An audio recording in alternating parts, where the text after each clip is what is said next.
Hello and welcome back to Second Take Movies, a podcast where we give movies a second look, second chance, second take, if you will.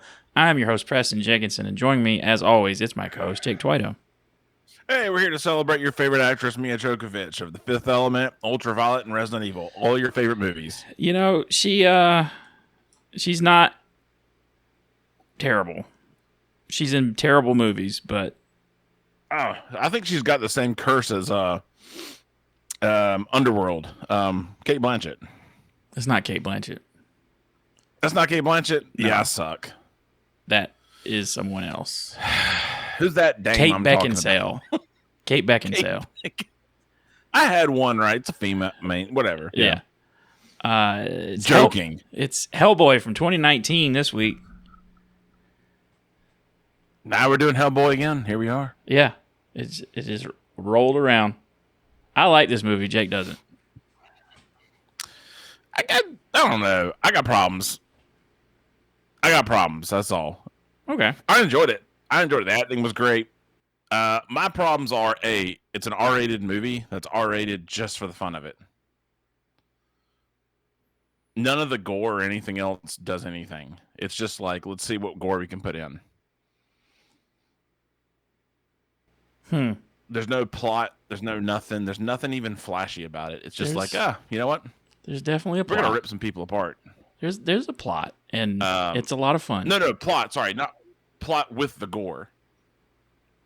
Like, the reasoning for having the gore doesn't equal anything. Okay. Which I know the comic books are pretty crazy. Yeah. But, and after watching Guillermo Del Toro's characters, CGI in this sucks. Yeah, I think they ran out. It's not bad. It's not bad. Yeah, they ran out of budget. That's my... I think the budget ran out towards the end. It's just rough especially the last movie we did. They go into the dwarf market, and you have all these different things. Every character in this is the same weird, like, Lord of the Rings orc face. So that's my only complaint. Yeah. Which it's not that bad, I guess, overall. But it's just kind of like, dang, man, like, you guys had a formula with the last one. You should have done it better. Well, you don't have Guillermo anymore. As tends to go along with movies that aren't well received, was a lot of intervention with the studio and producers and taking stuff away from the director and supposedly firing the director of photography just to show who was in charge. But yeah, the story of Hellboy from 2019, caught between the worlds of the supernatural and human, Hellboy battles an ancient sorceress bent on revenge. Which I liked that storyline. It was different than the other movies. It was fun. Yeah. Yeah, I appreciated that. I was like, yeah, this is cool. This is totally different. You told me, I don't know if it's on the podcast or not, but like, yeah, like, it alludes to some of the things I said about the other movies. It explores like Hellboy's relationship with humanity, and he is like, he's not happy about killing all these creatures, basically. That's what I enjoyed about this movie, is that like he's struggling with, like, it's just death. That's all this is death. We're just killing everything and moving on. And then the nicest review I could find was Eric Cohn of IndieWire. Perhaps it's appropriate that the 2019 version of Hellboy is busy to an exhausting degree, overloaded with apocalyptic fears and seemingly endless in its pileup of twists. But it's hard to reach much into a movie less invested in shrewd observations than in stuffing as much lore as possible in 120 minutes. I do think that this movie is bloated. They did combine. They combined several storylines from the comics into this. Yeah, which is tight. That's cool. You get your money's worth. You get your time's worth. But yeah, it rushes through things. Sometimes I'm like, wait, what just happened? But there's a were-cheetah. What are we doing now? There's a were-cheetah. Yeah, and it's that cool dude. Daniel Day Kim. Daniel Day Kim. He's like the coolest dude on the planet. I didn't know he was in this. I didn't know anything about this. I purposely didn't look anything up. Yeah. And I was like, oh, Daniel Day Kim. The negative review, Tim Grierson of Screen Daily. Between the overblown poor CGI, witless dialogue, and pervasive numbing violence, the new Hellboy deserves its own special circle in Dante's Inferno. It's not that bad. It's not that bad. No, it's a cohesive movie that is enjoyable. It's not to everybody's taste. I think with every movie we watch, when someone has a negative review, you always look at like, well, what did the box office do? Which you can't. Yeah. You can't do a movie based off that, but still, it made $5 million. So yeah. I remember going a level of success there. The day this came out, I went and saw it because I was just really interested because like I really like the Hellboy movies. I was literally the only person in the theater the day it came out. Those are my favorite movies, dude. That's my favorite thing in the world. I hate it for the movie. Oh my god! And that was back before the assigned seat thing with the recliners and everything. But I think I still could have just. I eventually just went to the middle of the theater and just hung out. It's like I'm along for the ride for this thing. This starts with, I think, a pretty good opening. Well, it's mostly a epilogue of there were monsters that ruled the earth, and then King Arthur and the humans came along and said, we can't live with monsters, and they killed the leader of the monsters. Her name was something blood. Nimue. Nimue, Nimue, the Blood Queen. And Lady of the Lake, baby. Yes, I think her sister actually is the one who betrayed her and was the Lady of the Lake that gave King Arthur Excalibur. And he beheaded her and put her in a box and cut up her body and threw her all across England. I'm not familiar with Hellboy comics at all. Okay. So I love King Arthur stuff. I do too. I was like, oh, this is dope. This is cool. Sweet. Mm-hmm. I mean, I looked it up after the movie, like, oh, was this part of the Hellboy? Yeah, it was awesome. Like, oh, cool. Yeah. This is awesome. So basically, Arthur killed this witch, separated her body, locked her away in different parts of England. Whatever. This movie starts out Hellboy looking. Merlin scrub dibbled. I thought Merlin was going to be bad, by the way. Oh, nah. I just feel like that's always how it goes. Is Merlin turns up bad? Nah. Not in this one. Hellboy goes looking for a fellow agent in Tijuana, and that agent ends up being a giant vampire. I was sold it right away. A luchador vampire in Tijuana. I'm like, what else do you want? Esteban the Ruiz, vampire. I loved it. What do you Guillermo fanboys want? Like, it's a vampire luchador. I was sold. I just wanted better character looks. Okay, but it was tight. I was in. Yeah. Great. I mean, like, the idea, perfect. The execution, after the last movie, I expected more, which, again, I'm whatever. But I'll try and stop saying that over and over again. This is a good character moment for Hellboy because he sees, like, that. I mean, that's his buddy. Like, it used to be his buddy, his friend that worked for the BPRD. Yeah. And he's like, hey, Luis, like, come on, man. What's going on? And he's trying to talk him down, basically, and tries to actually bring him back, but eventually has to fight him and kill him. And that's the main theme of this movie is Hellboy's kind of done killing everything and everyone. Yep. Which, I don't know, I appreciate that. Yeah. I mean, it's good.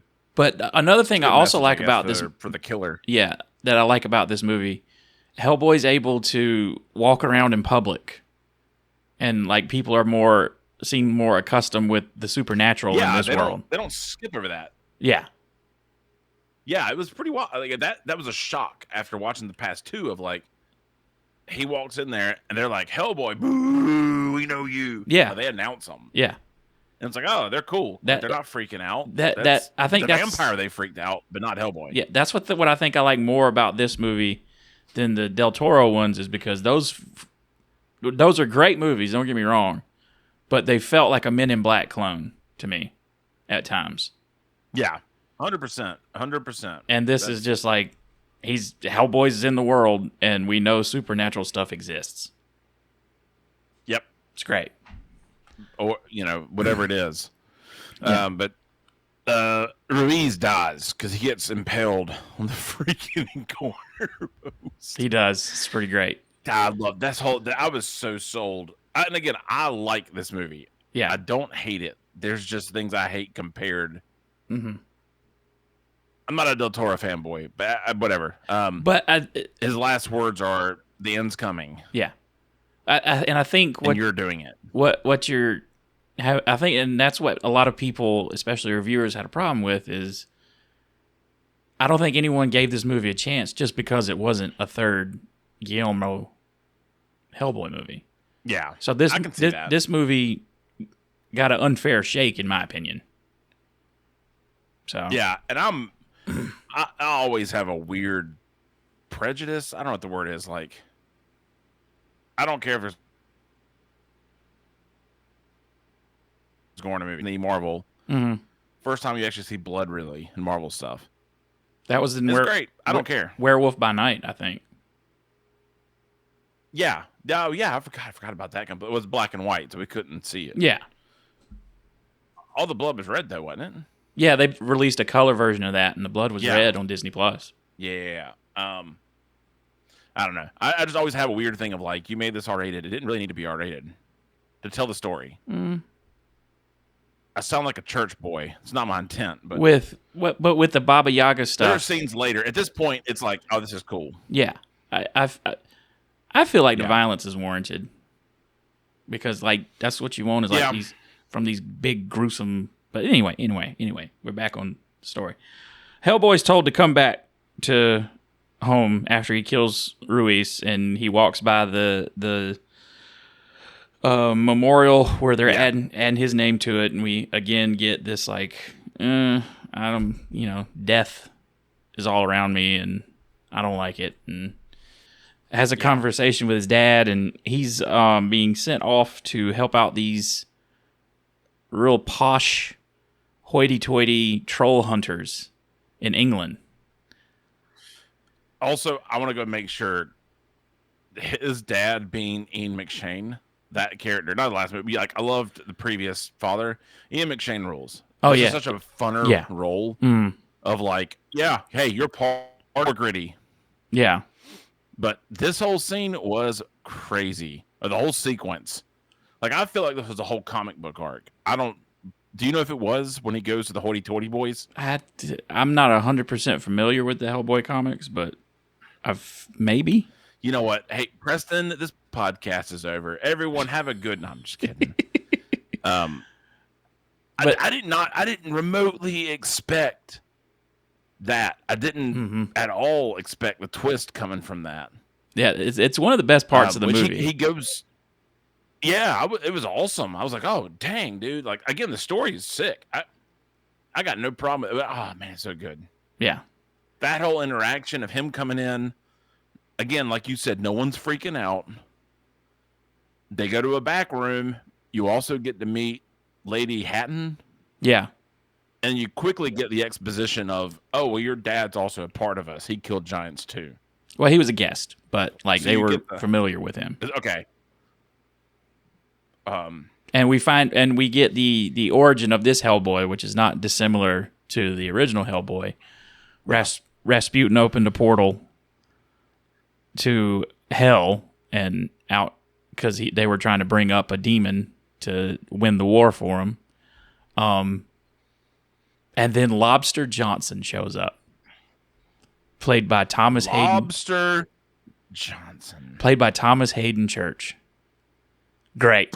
Didn't know that was him until 5 minutes before this. Don't need to know who he is. Just need to know that he's a World War II hero and he showed up for a minute and he's gone now. That's all you need to know. I saw that and I said, God, this movie's going to be great. If this is what I'm in store for the rest of this, I'm in. I'll go ahead and ask you here, and I think I know where you stand, but like Hellboy actors, who's your preferred here? Ron or... I think they both do a good job. They understand the character, both of them. I can't really pick between... I don't know. I mean, I know like you can pick a favorite Batman.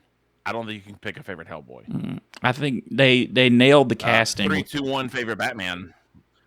Let's go ahead and hear your Batman right now, though. Favorite Batman? Yeah.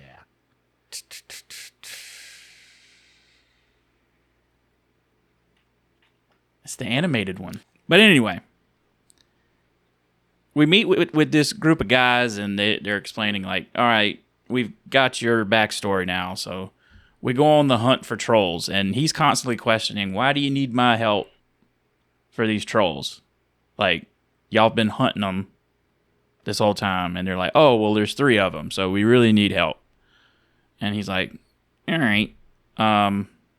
Gets on a horse, and they go out to the hunt, like they're going to hunt foxes. They've got these electric sticks, electric spears on their back, and they turn on Hellboy, like, it surprised me, like, almost immediately. Yeah. Baffling. I mean, it was like, I think this is a great point for an ambush. And he's like, I agree. And they're like, I'm glad you do. Stab. Yeah, it's pretty great. And what I also like about this Hellboy is he seems more vulnerable. Like, he's getting stabbed through the chest. Yes. And you think, like, he's taking the shots all the way. This guy could die. Like, this one could die. Which the Ron Perlman just felt like Superman. Almost invincible. Yeah. And that whole sequence was a full comic book arc, by the way. I looked it up. Okay, that makes sense. Hellboy: The Wild Hunt. Yeah, so all of that was a whole thing. But yeah, I hate Superman. I just do, and I hate Superman. I'm invincible. You can't kill me, people. So it was fun. Of like, oh shoot, he's gonna die here. Maybe I thought he was gonna die and go to hell. Mm-hmm. I thought that was gonna be the whole thing of the movie. Is like, oh, they kill him, and then he comes back and hell breaks loose, for better or worse. He gets away from him, but he eventually, he gets away and then comes back to that spot. Baba Yaga. Well, no, not yet. He has to fight these trolls first. He passes out. No, that's what happens. He passes out after a while. And then wakes up, and the trolls have eaten this entire group of troll hunters. That's right. And it's one of the best fight sequences in the movie is him fighting these trolls. It's so fun. He picks up a big sword. That punches one right in the eye. It's great. I think I watched that scene 3 times. I was like, oh, this is awesome. Mm-hmm. This is fun. I'm in for this. So the budget was still there at that moment. And then he eventually passes out, and he's picked up by a psychic girl played by Sasha Lane, whose name is Alice Monaghan. Yep. Alice. Yeah. Oh, and during all this, which kind of brings us up to her story, the reason he knows her is because as a baby, she was taken and replaced by a shape-shifting warthog played by Stephen Graham, one of the funniest character in the movie. This character has grown up, and he's now a huge, giant talking warthog, practical body, CGI face. And he just hates Hellboy because he thinks he ruined his life. And he's the one who's been charged by Baba Yaga. Baba Yaga does show up, I'm sorry. She charged him with going to find the Blood Queen. And he's like, why you want to wake up the Blood Queen? And she's like, don't worry about it. That's for me to worry about. I wanted him to kill Baba Yaga. I just, ugh. I do. Yeah, I do love the that whole backstory of her. The pig guy's mad because he would have had a perfect life. Yeah. Been taken care of. Pretending to be someone he's not. Yeah. Like, it's just ridiculous. I could have been a Patterson. Yes. But my life would have been perfect. He chases him out of this couple's apartment, and he brings back the baby, and that's how he knows this child who eventually grows up to be this psychic girl who can talk to dead people. Yeah. And he wakes up in her flat from this nonsense after that. Yeah. Her character's great. Yeah, she's great. Yeah. I think another one of my gripes, which he does have, but you don't have a centralized best friend. Not really. She is. Yeah. But not really. And neither is the M11 guy. You don't have Abe.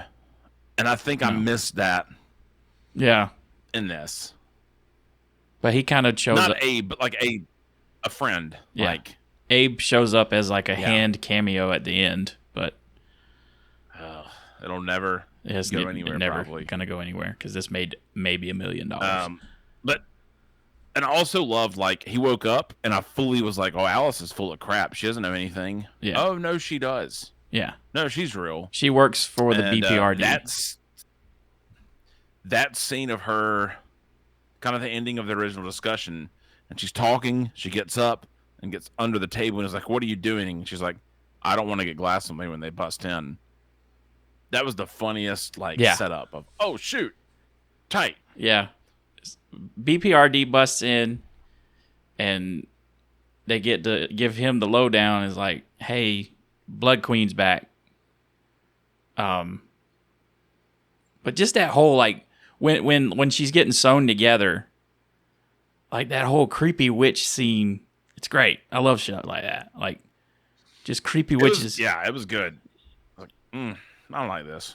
Yeah. It's disturbing. It's fine. It is disturbing, but it's oh my God, so it's great. And so they are assigned. You like horror movies? Not a lot, no. Okay. But curiosity.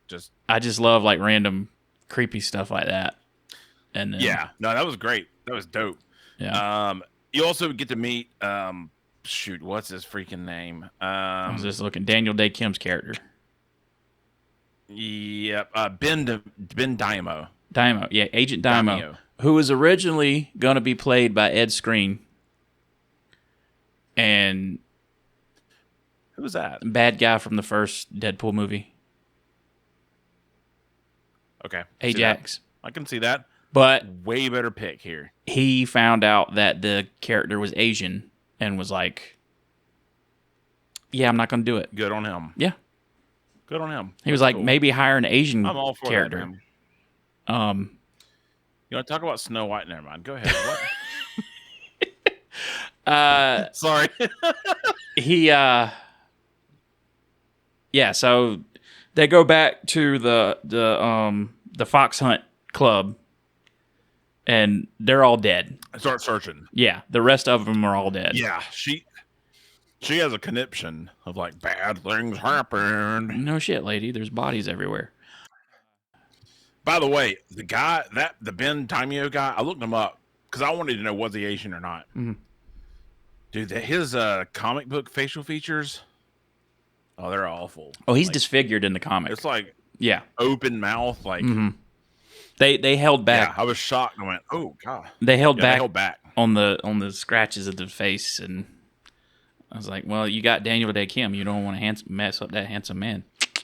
And so they get another thing is hey, Blood Queen's back because the new partner, Alice, she has this ability to throw up dead people, basically. God, I hate it. It's awesome. It's original, but it's gross.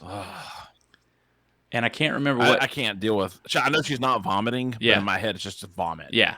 And I'm like... And I can't remember 100% of what she says, but... She pretty much lets Gregouch...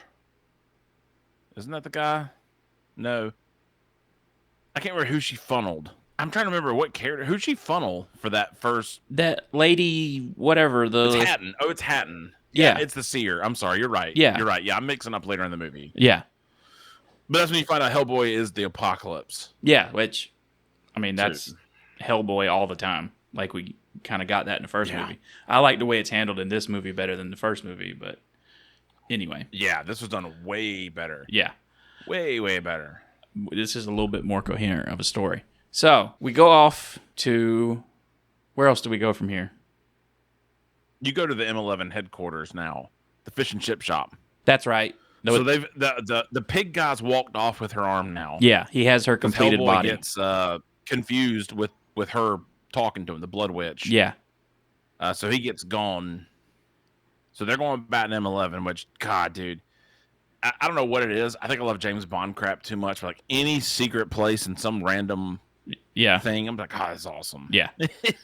But it's so fun. During this, Agent Daimyo leaves them there and goes off on his own thing to pick up some ammo, which is some kind of potion that he's loaded into a bullet that'll kill Hellboy. It's like, yeah, some like St. Paul's holy water bullcrap. I don't know. Yeah, but because he doesn't trust him. I fully expected him to blow Hellboy away. By the way, I love how this ended. Just so they go off from here. Oh no, they stay in the M11 headquarters right there, and they have a conversation with his dad. Like they're studying up on who this Blood Queen is and what's going to happen. I didn't realize in the Baba Yaga thing. I looked it up.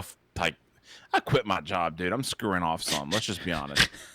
So I tried to do a little more research. I'd totally space out that in the Baba Yaga scene when he shoots one of the eyes and lets her have another, and she reveals the location, she curses him and tells him, "You're going to lose a loved one." I didn't even realize that. I watched the scene again today, and I'm like, oh, shoot. They completely call out that his dad's going to die, essentially. When was this? When he's in Baba Yaga's house. Oh yeah, and she explains that to him. He shoots one of her eyes. Yeah. Well, he had already. Like, I'll tell you this. And then this is something that happened off screen. We don't see that. It's just an explanation of like. I don't think that scene was in the movie where he does it, where he takes her eye. Like he had already taken her eye and banished her to this little dimension. Oh, so no, sorry, yeah, that. But you're gonna lose a loved one. That's the deal. I'm gonna tell you where she is. Yeah, but you're gonna lose a loved one. And he's like, okay. And that doesn't. Yeah, it's not like a big like, ooh, someone's gonna die. It's kind of brushed over. Yeah, and which we all know his dad's gonna die, and he knows how the underworld works, and he promises her his eye. He promises Bob because he gets sucked into Baba Yaga's dimension basically at this point after they've done all his research and stuff. And he's like, he's not. Again, it's that theme of like, why do we have to keep killing the next thing? All we're gonna do is just keep killing these things, and one day we're gonna run out, and everyone's gonna look at me because I'm supposed to destroy the Earth. And so he's having like a little bit of conflict, internal conflict with this whole mission, basically. So that's where they get Nemu's location, and the whole team goes. Yeah, but you get Daimyo. God, whatever. You get that Joker. Get that Joker's background of like he survived a jaguar attack. Aware jaguar. Yeah, and you've been seeing him stab himself with like stuff, which I was like, aware jaguar, what the? Some kind of serum. It's awesome. It's great. So we go up to the what was the name of the? It's some little village in England, and it's on a hill that she was sacrificed on. Pendleton is actually the name of it. Pendleton. And they go there because Pendleton's right by me. Okay. No one stalked me. Yeah. They fight all these little minions and stuff, and she beats them. I'm not 100% clear of what happened. Okay. So they're fighting people like crazy, getting to the tree. Mm-hmm. There's a tree that means a lot. That's where they used to hang witches. Which the girl that he's friends with is like, this is an awful place. Like, they shouldn't have done this stuff. So she's on Hellboy's side some. Yeah. There's blood in the tree that gives her. Yeah, her blood is in the tree. That's what she's been trying to do. She's been trying to reclaim her power, and her blood is in the tree. And she's fully restored. Her sisters come and give her her actual crown back, and she spares them. Mm-hmm. So Hellboy shows up, but boy, that was like done. He's out. Mm-hmm. He's gone. He gets killed basically. Kind of. And she poisons Alice right away too with one of the pieces of the crown. Yeah. So one of the sisters tells him like, "Hey, you can go see a wizard. Oh. Here's where he is. He can save her." And wouldn't you know it, I totally didn't expect to see Merlin again. It's old. I was like, I'm an idiot.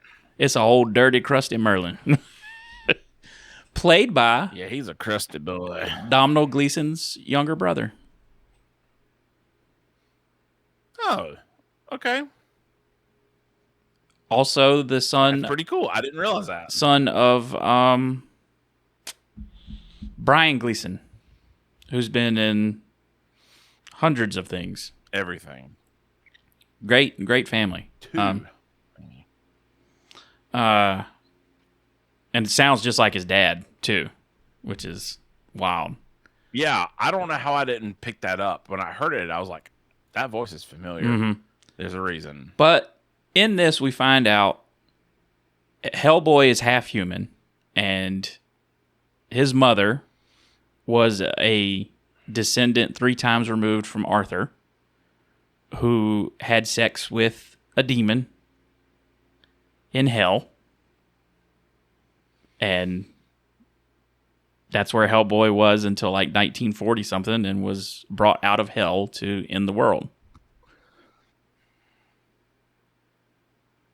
So he's going to grab Excalibur and burn this MFer down. And he's a descendant of Arthur, and so he can wield Excalibur. Which I think is kind of creative. Maybe not to some people. I loved that this Excalibur they show is dinky. Yeah. And then the one later on's awesome. Yeah, because it's like, oh. Merlin summons a version of Excalibur. Or an Excalibur, I think. And yeah, basically... But I just love, like, that's how this movie is. Hellboy's just, like, bullcrapping or talking, mm-hmm. and he misses his opportunity. Yeah. And Merlin's like, that was the last of my... vision. Yeah, I was like, that's my last of my magic, dude. Like... Then he does. He's gone. This is great. This is great. But they do learn that Nimue, whatever, that she went to M11. There's been an attack. Mm-hmm. So they go and search, and everyone's dead. His dad's not there. Mm-hmm. But she's at St. Paul's Cathedral. So whole conflict moves over there. Pig Boy, Grugach, whatever. Guys, can we make movies easier to talk about? I'm an idiot. Okay, I can barely say Taika Waititi. We don't need Grugachi. So, this is too much. Sorry. So they go to St. Paul's Cathedral. You got a pretty great fight scene. Uh-huh. It just straight up ends. The girl ends it and shrinks him and splats him. Yeah, because she does give him a little bit of power to fight Hellboy almost up to death, because that's what he's been. That's his whole drive through this whole thing is like, I just want to kill Hellboy because he ruined my life, according to me. But that was never the like. I don't know. I'm a big fan of like the genie riddle. Is what I call it. Like when you're like, hey, I want to be the smartest person in the world. Well, now your brain's going to be too big and you're going to die. And so she did give him power, and right up until he was about to kill him, she was like, I gave you the power, dog. Like, you had the power. I'm just taking it back. Yeah, you got everything. Yeah. Because she needs Hellboy. She wants Hellboy to usher in the apocalypse so she can rule the world. And it's a pretty good effect of like the crown and the flaming sword and everything. And that's fun. It's cool. It's wild. He decided, and she killed his dad at this point. Yeah, she slit his throat, threw him down the thing. Psychic girl touches the dad, throws up again, and Hellboy's dad's like, "Hey, don't." Yeah, I did like that touch. Yeah. I don't know why, but at this point, I was like, who was one of the main producers of this? Lawrence Gordon was, which he did Watchmen. Mm-hmm. He did all the Hellboys, by the way. Yeah. This was the first movie he did since Watchmen. Oh wow. 10 years. I was like, oh dang. All right. I'm sure he did crazy. I'm sure he did other things. None. He did probably not Under the Hood. Probably not credited, but like nothing I'm sure he was working in Hollywood. Yeah, true. Yeah. You can't true. 100% go by credits. Yeah. And also, we skipped over. We get the full like Were Jaguar. Oh hell yeah! At this point. The Were Jaguar helps Hellboy fight the thing, the pig, and so they fight the witch at the end. And well, actually, it just ends with like him. That whole witch fight was great. I mean, like it was a non-fight. Yeah, she's trying to convince him to take over the world, and his dad comes up and says, "Hey, don't!" And then he just takes Excalibur and slices her neck off, and that's it. Done. And Agent Damio tosses the bullet, says, "We're all right. We're good." I loved it. And then 6 months later, they're in a great It is scene. one of the best scenes of the movie, honestly. I saw it and I went, when did they film this? They definitely, like, the end of the movie, the CGI gets worse. Yeah. I love the Were Jaguar. The CGI sucked at parts. And I'm like, where'd the budget go? But then you see the end thing, and I'm like, holy crap, this is dope. What happened here? Like a really... Especially because they're going to go see Lobster Johnson again. Yeah, like a really good oneer through this factory of whatever they're making. And it's great. Yeah, I finished this and said, God, I wish they actually did make a sequel. I bet it'd be fantastic. Like they hit their bearings. Mm-hmm. They could figure stuff out. They didn't make enough money. They wanted... Yeah. It's a movie that got Razzies. I don't think it deserved it. Like you said, everyone wanted what was before. Mm-hmm. That's what happens with remakes. Did this need to be remade? Well, the only reason it was is because Mike Mignola and Guillermo had a falling out over the script. Yeah, the third. And Ron Perlman didn't want to do it without Guillermo. Plain and simple. Lord, I wouldn't either. No one's in the wrong here. Yeah, in my opinion. Like, yeah, David Harbridge said, like, makes sense. You know, and I think he even said is like, I think the reason it failed is because nobody wanted us to do it for some reason, but we had fun. Yeah, and we made what we thought was good. But yeah, there's a post credit where in that one after that oneer, they find Abe Sapien in that factory. Yeah, like I said, we get a hand cameo. That's about it. I would have loved to see the disgusting creature that he was in this movie. I know. I was just like, let me see this gross abomination. Yeah. And then at the end, there's another post-credit scene where Hellboy's in his dad's grave, and Lobster Johnson shows up, and we realize, oh, he's a ghost because he walks through Hellboy. And then there's one at the very end with Baba Yaga talking to somebody, and she's like, I'll give you what you always wanted, to die. I assume that's Rasputin. It's got to be. Yeah. But that's Hellboy 2019. I enjoyed it. I give it a 7.5. Because it's not perfect. 7.3. 7.3 is what I give it. Mm-hmm. I'm not trying to bash it. I do miss the Guillermo touch. Mm-hmm. But on a standalone thing, it's not bad. Yeah. Like, it's fun. Yeah. I think it's all the actors were on point. The writing's not bad. Yeah. So people just didn't want this movie to happen. Nah, people suck. Yeah. So we move on to what we watching, playing, reading, doing. Started the franchise on HBO. That has piqued my curiosity. I haven't watched it yet, but it's pretty funny. Okay. It's clever. It's not bad. I don't want to say anything, but it's not bad. That's about it, man. Queen's Gambit. I've been watching that still too. Oh, the chess game on Netflix. Yeah. I'm old. I'm way behind. That came out like COVID. I was about to say, like, that came out years ago. Yeah. I finally got around to it, but that's about it. Yeah. I picked up Ghost of Tsushima again. Ooh. With the added Iki Island thing. They announced a Ghost of somewhere else. I can't 100% remember the name that I'm really looking forward to. Yep, I saw that announcement. That trailer was very well done, and I'm very excited to play that when and if it comes out. That game's hard, right? I mean, that's like a Souls game. Not kinda? really. Not really. Okay. Light. Very light. I need to get it. I need to get it and try it. There's a lot of blocking. I want to. There's a lot of blocking and parrying, basically, but that's cool. It's not to the degree of Souls. Yeah. What else? Agatha. Continuing on with that. Penguin. When's that end? Agatha? Yeah, is Agatha 2 weeks away? Probably in the next 2 weeks. Probably around Halloween, if I'm guessing. Okay.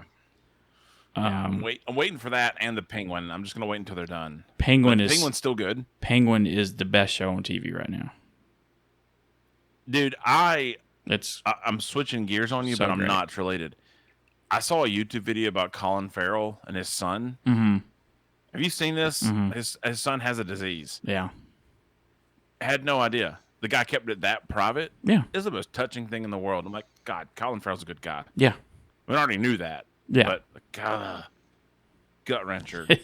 I think everybody's just shocked. It's just an unproblematic actor of that caliber. Yeah, and he seems so. I mean, no offense to him, but he seems insane most of the time. It's like, I expect you to be a Scientologist or something. I got no problem with Colin Farrell. He's the best. What else? What else? Oh, Only Murders in the Building. Keep still watching that. I need to pick that up too. And did I say I watched Civil War last week? I did. No, you didn't. I thought I mentioned it. No, you did. You did. Because sorry, we talked about. Yeah, sorry, I was thinking Marvel. Yeah. When you said that. No. And now I know you're talking about A24. Yeah. That's it. I haven't watched any really. I haven't watched like a new movie or something I haven't seen in a while. But yeah, I need to fix that. Theater wise, I think I'm probably holding out until Gladiator 2 right now. Oh yeah, I'm definitely going to see that in the theater. I got to, but I don't know, man. I'm weird. It's weird, man. I feel like I'm out of tune of like what's come out, what's coming. Well, there's not a lot. I think we're hitting that the writer's strike, dead area from the actors and writers strike late last year. We're starting to feel those effects. It's like COVID again, almost. Mm-hmm. But yeah, well, that makes me feel better. So. Yeah. That's it. Not really better, but for this week. After this, I'll pitch Jake on two categories of what we want to do. It's not 100% set in stone, but I'm not watching Human Centipede. I'm not either. Have you ever seen it? No, don't want to. I don't want to either. I watched a clip of it, and I'm good. I heard the concept, and I was like, no, thank you. But with that, if you have a suggestion for a movie we should do, you can send that to secondtakemoviespod@gmail.com. Hopefully it's not Human Centipede, because we won't do it. Yeah. No. Or Human Centipede 2 or 3. Yeah, none of them. None of those. Or you can follow, also you can follow us on Instagram at Second Take Movies. Jake, do you have any? Well, subscribe to YouTube, all that. Leave comments wherever. And Jake, do you have any final words for us? Screw off. There's a drill here. If you're just listening, there's a drill. That's the weakest. We're good. Joke Grab your pants. He's ever made. The good thing nobody's watching past this point. So we'll see you guys. Keep it sandy. We'll see you next week with another movie.